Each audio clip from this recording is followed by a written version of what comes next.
Chapter 5 में Jain Mankani Dawkins की approach को क्रिटिसाइज़ करते हैं, जिस अप्रोच से डॉकिंस मज़हब के ओरिजिन्स को एक्सप्लेन करते हैं।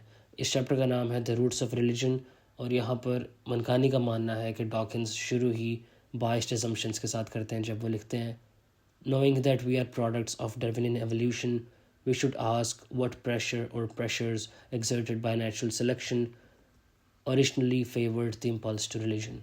Or religion is so wasteful, so extravagant, and Darwinian selection habitually targets waste. Mankani यहाँ पर दो अनप्रूवन प्रेमिसेस आइडेंटिफाई करते हैं जो उनका मानना है कि इस पूरे चैप्टर को अंडरमाइन करते हैं।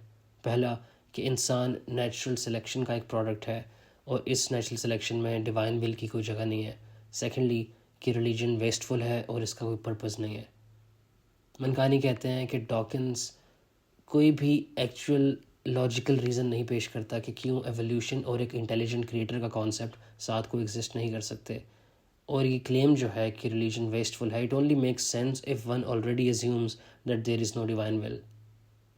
मनकानी फर्दर चैलेंज करते हैं डॉकिंस के असर्शन को कि नेचुरल सिलेक्शन तमाम यूजलेस एक्टिविटीज़ को एलिमिनेट कर देता है। मनकानी आर्ग्यू करते हैं कि अगर ये सच होता तो आर्टिस्टिक परस्यूट्स भी एलिमिनेट हो चुकी होती, और वो यहाँ पे फ्रॉइड की ऑब्जर्वेशन को रेफरेंस करते हैं कि beauty serves no evident purpose yet it remains essential to civilization.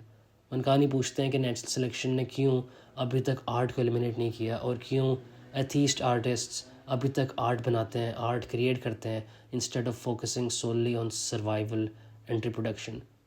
Mankani suggest करते हैं कि अगर आर्ट समहाउ इंसान की मदद करता है to survive by helping them make sense of their existence, यही आर्गूमेंट हम अप्लाई कर सकते हैं मज़हब के ऊपर भी। मनकानी फिर एम्पेरिसिज्म को चैलेंज करते हैं, जो एक एपिस्टेमोलॉजिकल अप्रोच है जिस पर डॉकिंस रिलाई करते हैं। मनकानी कहते हैं कि साइंसदान उस इंफॉर्मेशन पर ट्रस्ट करते हैं, उस इंफॉर्मेशन को यकीन करते हैं जो सेंसेस से गैदर हुआ होता है, इसको रिलायबल समझते हैं, और बाकी तमाम सोर्सेज ऑफ नॉलेज को डिसमिस करते हुए, अनवर्दी समझते हुए, वो सिर्फ एम्पेरिकल एविडेंस डिमांड करते हैं और एम्पेरिकल एविडेंस पर ही ट्रस्ट करते हैं। मनकानी इसको कॉन्ट्रास्ट करते हैं विद फिलोसोफर्स जो रैशनल थिंकिंग और लॉजिकल प्रिंसिपल्स पर रिलाई करते हैं, और इसी को यानी रैशनल थिंकिंग को ज़्यादा इनफॉलिबल मानते हैं दैन सेंसरी डेटा। मनकानी यहाँ पे आर्ग्यू करते हैं कि एम्पेरिकल नॉलेज ही सबसे वीकेस्ट और most unreliable source of knowledge है compare to rational faculties, unconscious psychological communication through dreams या फिर divine revelation. Mankani point out करते हैं कि एम्पेरिकल नॉलेज हाईली सब्जेक्टिव होता है और डिपेंडेंट होता है इन्वायरमेंटल कंडीशंस पे और ऑब्जर्वर की स्टेट पे। यहाँ पे वो क्वांटम फिज़िक्स का हवाला देते हैं जहाँ पे एक्सपेरिमेंटल रिजल्ट्स डिफ़र कर सकते हैं based on whether the environment is being observed.